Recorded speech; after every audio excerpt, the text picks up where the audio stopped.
পূর্বাঞ্চল আবাসিক প্রকল্পে প্লট বরাদ্দের অনিয়মের অভিযোগে সাবেক প্রধানমন্ত্রী শেখ হাসিনা এবং তার ছেলে সজীব জয়ের নামে দুর্নীতি দমন কমিশন বাংলাদেশ পুলিশ হেডকোয়ার্টারে একটি আবেদন করেছে রেড অ্যালার্ট জারি করার জন্য, যেন ইন্টারপোলের মাধ্যমে তাদেরকে বিদেশের মাটি থেকে দেশে নিয়ে এসে বিচারের কাঠগড়ায় দাঁড় করানো যায়। তো আমরা গত 17 বছরের আওয়ামী দুঃশাসনের যে চিত্রগুলো আমরা দেখেছি, এই সাবেক প্রধানমন্ত্রী শেখ হাসিনার নামে অনেক অনিয়ম অভিযোগ আমরা দেখেছি আমাদের সামনে ফুটে উঠেছে। তো তার ছেলে সজীব জয়ের নামেও কিন্তু এই সমস্ত চিত্রগুলো আমরা দেখতে পাচ্ছি, এবং তিনি বিদেশের মাটিতে বসে তার মায়ের কাছ থেকে মোটা অঙ্কের স্যালারি নিতেন উপদেষ্টা সেজে। আমরা প্রথমে আসলে আমরা এই জয়কে নিয়ে আমরা কিছু কথা বলবো। তিনি হচ্ছে এমন একজন বিজ্ঞানী, বিশ্বের এমন একজন বিজ্ঞানী যার কোনো আবিষ্কার নাই, যার কোনো গবেষণা নাই, যার কোনো কিছু সৃষ্টি নেই। পৃথিবীতে এমন কোনো বিজ্ঞানী দেখেছেন যার কোনো গবেষণা নেই, যার কোনো আবিষ্কার নেই? কিন্তু বাংলাদেশের একটি শ্রেষ্ঠ বিজ্ঞানী, যাকে বিজ্ঞানী হিসেবে মানুষের সামনে উপস্থাপন করার জন্য একটি দলের মত সবসময় চেষ্টা করে আসছেন, তিনি হচ্ছেন বাংলাদেশের শ্রেষ্ঠ বিজ্ঞানী। এই শ্রেষ্ঠ বিজ্ঞানীর সারা জীবনের কোনো গবেষণায়, তার শ্রেষ্ঠ জীবনের সবচেয়ে বড় গবেষণা হচ্ছে ১৫০০। তার জীবনের সবচেয়ে বড় গবেষণা করে তিনি বের করেছে ১৫০০। এই ১৫০০ বিজ্ঞানীর গবেষণার মধ্য দিয়ে ফুটে উঠেছে ১৫০০ কিভাবে দেশের মাটিতে, বিদেশের মাটিতে থেকে দেশের হাজার হাজার কোটি টাকা বিদেশে নিয়ে কিভাবে পাচার করে নেওয়া যায়, সেটাই হচ্ছে তার আবিষ্কার এবং তার গবেষণা।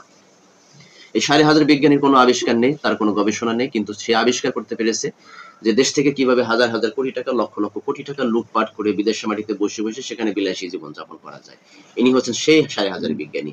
তার সর্বশেষ যে আবিষ্কার ছিল সেটা হচ্ছে স্যাটেলাইট স্থাপনের মধ্য দিয়ে সেখান থেকে ১৫০০ কোটি টাকা কিভাবে লুটপাট করা যায়, এই ১৫০০ বিজ্ঞানীর সেই আবিষ্কারটা ছিল সর্বশেষ আবিষ্কার। এখন আবার তিনি গবেষণা শুরু করে দিচ্ছে দেশের বিরুদ্ধে কিভাবে দেশকে অস্থিতিশীল করে তোলা যায়, সেই গবেষণায় সে এখন লিপ্ত। বিদেশের মাটিতে বসে বসে তার চিত্রগুলো, অনেক ছবিগুলো তার সোশ্যাল মিডিয়ার মধ্যে দেখেছেন যে ১৫০০ বিজ্ঞানী গবেষণা করতে করতে তার চেহারা শুরুতে কি অবস্থাটা তৈরি হয়েছে। এই ১৫০০ বিজ্ঞানী হচ্ছে সেই বিজ্ঞানী যার পৃথিবীতে কোনো গবেষণা নেই। আপনারা দেখেছেন যে নিউটন, প্লেটো, তারপর অ্যারিস্টটল, তাদের গবেষণা দেখেছেন, তাদের আবিষ্কার দেখেছেন, কিন্তু বাংলাদেশের শ্রেষ্ঠ বিজ্ঞানী যিনি, এই ১৫০০ বিজ্ঞানী, এর কোনো আবিষ্কার আপনাদের সামনে এখনো তারা তুলে ধরতে পারেনি, কিন্তু তিনি একজন বাংলাদেশের শ্রেষ্ঠ বিজ্ঞানী। এটাই হচ্ছে তাদের বক্তব্য।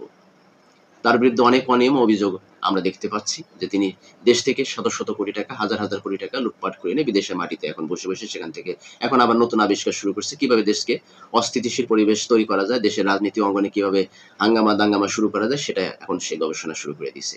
এবং তার মা সাবেক প্রধানমন্ত্রী, তার যে বিভিন্ন কার্যক্রমগুলো আপনারা দেখেছেন, তার উন্নয়নের কাজগুলো আপনারা দেখেছেন। হ্যাঁ, তার উন্নয়নের কাজ নিয়ে কোনো কথা বলা যাবে না, কেননা তিনি অনেক উন্নয়ন করেছে। এদেশে বড় বড় প্রজেক্ট, বড় বড় রাস্তা, বড় বড় ব্রিজ, বড় বড় culvert, flyover, Karnaphuli tunnel, Padma সেতু, এই সমস্ত উন্নয়নমূলক কাজগুলো চোখে পড়ার মতো, চোখ ধাঁধানো কাজ। কেউ অস্বীকার করতে পারবে না যে তার এই উন্নয়নমূলক কাজগুলোকে, এটা স্বাভাবিক। তিনি অনেক উন্নয়নমূলক কাজ করেছে, কিন্তু একটি জিনিস একবার ভেবে দেখেছেন যে এতগুলো বিগ প্রজেক্ট, এই প্রজেক্টগুলো করতে হাজার হাজার কোটি টাকা আমাদের লেগেছে। যেখানে ৫ টাকার বাজেট সেখানে ৫০ টাকা বাজেট করেছে, বাকি ৪৫ টাকা নিজে এবং তার দলের কর্মীদেরকে, নেতাদেরকে খাওয়ার সুযোগ করে দিয়েছে এই শেখ হাসিনা। যে টাকা দেশের বাইরে পাচার হয়ে গেছে। একটি প্রজেক্ট করতে যেখানে ৫ টাকা খরচ হবে সেখানে সেই প্রজেক্টটা করতে ৫০ টাকা বাজেট করা হয়েছে। এই ৫০ টাকা সে কোথায় পেল? একবারও কি ভেবে দেখেছেন? আমার মতো আপনার মতো সাধারণ মানুষরা কিন্তু এটা নিয়ে কখনো গবেষণা করি না। এখন অনেক মানুষই মায়া কান্না করে যে শেখ হাসিনা ভালো ছিল। কত উন্নয়ন করেছে, কত রাস্তাঘাট করেছে, কত ব্রিজ করেছে, ১ বছরে কোনো কিছুই হচ্ছে না। কিন্তু একবার কি ভেবে দেখেছেন যে সে যে উন্নয়নমূলক কাজগুলো করেছে, সেই উন্নয়নমূলক কাজ করার জন্য তার যে বাজেট ছিল, সে বাজেটগুলো কোথায় পেয়েছে? বাংলাদেশ ব্যাংকের রিজার্ভ সে জিরোতে নিয়ে চলে আসছিল। ২০২৬ সাল থেকে তার যে বিগ প্রজেক্ট, বড় বড় প্রজেক্টের ঋণ পরিশোধ করার শুরু হবে এই ২৬ সাল থেকে। এই ২৬ সালে যখন ঋণ পরিশোধ করতে যাবে তখন আমার আপনার ঘাড়ের উপরে এই ঋণের বোঝা চাপবে। বুঝতে পারবেন ঠেলা কাকে বলে। কেননা ওই সরকার তখন আপনাকে বাধ্য করে আপনার প্রত্যেকটা জিনিসের উপর ব্যাড ট্যাক্স বাড়িয়ে দেবে। আর সেই ব্যাড ট্যাক্সের ঋণের বোঝাগুলো আমার আপনার শোধ করতে হবে, পরিশোধ করতে হবে। তখন বুঝবেন যে হ্যাঁ, বাংলাদেশের এই উন্নয়নমূলক কাজগুলো কিভাবে করেছে, এত বড় বড় প্রজেক্টগুলো সে কিভাবে করেছে। উন্নয়ন করে প্রত্যেকটা সরকার, যে যখন ক্ষমতায় থাকে সেখান থেকে সে উন্নয়নমূলক কাজ করার চেষ্টা করে। কিন্তু বড় বড় প্রজেক্ট করে জনগণের আয়স কেড়ে নেওয়ার জন্য তিনি যে প্রজেক্টগুলো করেছেন, মানুষের সিম্পেথি নেওয়ার জন্য, যে হাসিনা সরকার মানে উন্নয়ন সরকার, উন্নয়নমূলক সরকার, এই যে স্লোগান তাদের ছিল, এই স্লোগানের পিছনের কারণটা ছিল তাদের লুটপাট করে খাওয়ার একটা পায়তারি ব্যবস্থা। ঠিক আছে, বুঝতে পারবেন ২০২৬ সাল থেকে যখন ঋণের বোঝা যখন পরবর্তী সরকারের যখন ঘাড়ে চাপবে, তখন ওই সরকার আমার মতো আপনার মতো প্রতিটা জনগণের ঘাড়ে চাপিয়ে দিবে এই ঋণের বোঝাটা। তখন বুঝবেন হ্যাঁ, শেখ হাসিনার কত উন্নয়নমূলক কাজ করেছে। প্রজেক্ট করেছে, বাজেট বড় বড় কোটি কোটি শত শত কোটি টাকা হাজার কোটি টাকার বাজেট করেছে, সেই বাজেটের মধ্যে দিয়ে দেশের উন্নয়নমূলক কাজ করেছে। এখন বুঝতে পারবেন না, মায়া কান্না করতেছেন না, এই মায়া কান্নাটা তখন বুঝবেন। তখন দোষ হবে কার?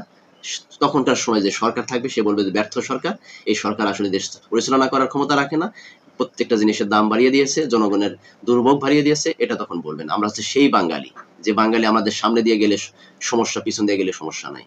পিছন দিয়ে যদি বাসও যায়, সেই বাসের আমরা বুঝতে পারি না ছেলা বাস গেছে না আসিলা বাস গেছে, কিন্তু সামনে দিয়ে যদি আমাদের পিঁপড়াও যায়, সেটা আমরা বুঝতে পারি যে সামনে দিয়ে আমাদের পিঁপড়া চলে গেছে। এটা হচ্ছে আমরা সেই বাঙালি। শত শত কোটি টাকা, হাজার হাজার কোটি টাকা দুর্নীতি করে দেশের বাইরে লুটপাট করে নিয়ে এখন সেখানে বসে বসে খাচ্ছে। তারা কোন জমিদারের পুত যে বিদেশের মাটিতে বসে বসে তারা দিব্যি বিলাসী জীবন যাপন করতেছে? দুর্নীতি না করলে সম্ভব? কখনই সম্ভব হতো? কখনই সম্ভব হতো না। আজকে দেখেন ইতালিতে 40,000 বাংলাদেশি রাজনৈতিক আশ্রয় চাইছে। আপনি চিন্তা করে দেখেন, একটা দেশের সংসদ সদস্য হয় 300 জন, দুর্নীতি করলে নাই সংসদ সদস্যরাই করবে, তারপরে এমপি মন্ত্রী করবে, এটা স্বাভাবিক। কিন্তু সেখানে 40,000 লোক একটা দেশে রাজনৈতিক আশ্রয়ের জন্য আবেদন করতে পারে, তাহলে বোঝেন যে বাংলাদেশে কি পরিমাণ লুটপাটকারী দেশের মাটি থেকে, দেশে থেকে বিদেশের মাটিতে বসে বসে এখন তারা দিব্যি খাচ্ছে। চিন্তা করে দেখতে পাচ্ছেন আপনারা, একবার হিসাব করে দেখেন, মিলাতে পারবেন যে এই যে সাবেক প্রধানমন্ত্রী শেখ হাসিনা এবং তার ছেলে 5,500 বিজ্ঞানী শত শত কোটি টাকা এবং তার নেতাকর্মীরা শত শত হাজার হাজার কোটি টাকার যে লুটপাট করে বিদেশের মাটিতে বসে বসে এখন রাজার মতো জীবনযাপন করতেছে, আপনি পারবেন? তাদের যদি দুর্নীতির টাকা না থাকে, তারা কে কি ছিল? তাদের কেই ব্যবসা ছিল, কি জমিদারের পুত ছিল তারা? অথচ আজকে বিদেশের মাটিতে বসে তারা হাজার হাজার কোটি টাকা লুটপাট করে খায়া দিয়া এখন দিব্যি সেখানে বিলাসী জীবনযাপন করতেছে। অথচ উন্নয়নমূলক বহুত কাজের জন্য আমি সবাই মায়া কান্না করতেছি যে সেই ভালো ছিল। আমরা সেই বাঙালি, আমরা গতকাল কি দেখাই আজকে আমরা রানী ভুলে যাই। তো আমরা অতীতের যে এই যে অপকর্ম অপদস্থ আমরা জনগণ, সাধারণ জনগণের যে ভোগান্তি শেষ ছিল না, সেটা ভুলে গেছি আমরা। 1 বছরের মধ্যে ভুলে গেছি। এই সরকারের গাড়ির উপর আমরা চাপিয়ে দিয়েছি ব্যর্থ সরকার, এই সরকার একটা ব্যর্থ সরকার। একটা ভাঙ্গা যদি একটা নৌকা যদি সেচা শুরু করে দেন, সেই নৌকাকে সেচে কি আপনি পানি উদ্ধার করতে পারবেন? কখনই সম্ভব না। ঠিক আছে, যত পানি সেচবেন ততই পানি উঠতে থাকবে। তো নৌকাটাকে সে তালি দিতে গেলে একটু সময়ের প্রয়োজন লাগে।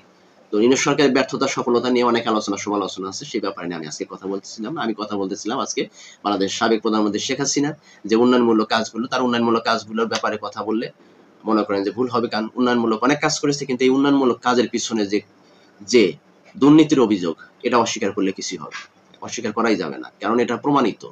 কারণ 5 টাকার জিনিস 50 টাকা বাজেট করে বাকি 45 টাকা যে দুর্নীতির অভিযোগ, এটা প্রত্যেকটা নেতাকর্মীর ঘাড়ে পড়ছে, অস্বীকার করার কিছুই নেই এখানে। এবং তার ছেলে এই 5,500 বিজ্ঞানী যে বাংলাদেশ থেকে লুটে পুটে দিয়ে নিয়ে সে এখন বিদেশের মাটিতে বসে সুন্দরভাবে বিলাসী জীবনযাপন করতেছে, এবং এখন পর্যন্ত তিনি গবেষণা চালিয়েছেন যে বাংলাদেশে আবার কিভাবে অস্থিতিশীল পরিবেশ সৃষ্টি করা যায়। এই 5,500 বিজ্ঞানী, যার কোনো আবিষ্কারও নাই, তার কোনো গবেষণা নেই, তার জীবনের শ্রেষ্ঠ আবিষ্কার হচ্ছে 5,500, এবং শ্রেষ্ঠ আবার দুর্নীতির জায়গা তৈরি করে ফেলছে সে হচ্ছে স্যাটেলাইটের মাধ্যমে। ঠিক আছে, যেখান থেকে তিনি শত শত কোটি টাকা লুট করতো। কিভাবে করতো? স্যাটেলাইটের মধ্যে দিয়ে। এই যে বিভিন্ন রকমের মোবাইল কোম্পানিগুলোর কাছ থেকে যে কল রেট বাড়িয়ে দিয়ে তাদের কাছ থেকে যে শত শত কোটি টাকা, এই যে পলক আর এই যে আপনাদের 5,500 বিজ্ঞানী, এরা লুটপাট করে নিত। ঠিক আছে, তো তাদের গবেষণা, তাদের আবিষ্কার শুধু এটাই, দুর্নীতি আর 5,500, এটাই হচ্ছে তাদের আবিষ্কার, শ্রেষ্ঠ আবিষ্কার। এই বিজ্ঞানীর শ্রেষ্ঠ আবিষ্কার, কিভাবে দুর্নীতি করা যায়, কিভাবে 5,500 আবিষ্কার করা যায়। তো সবাই ভালো থাকবেন। আসসালামু আলাইকুম ওয়া রাহমাতুল্লাহি ওয়া বারাকাতুহু।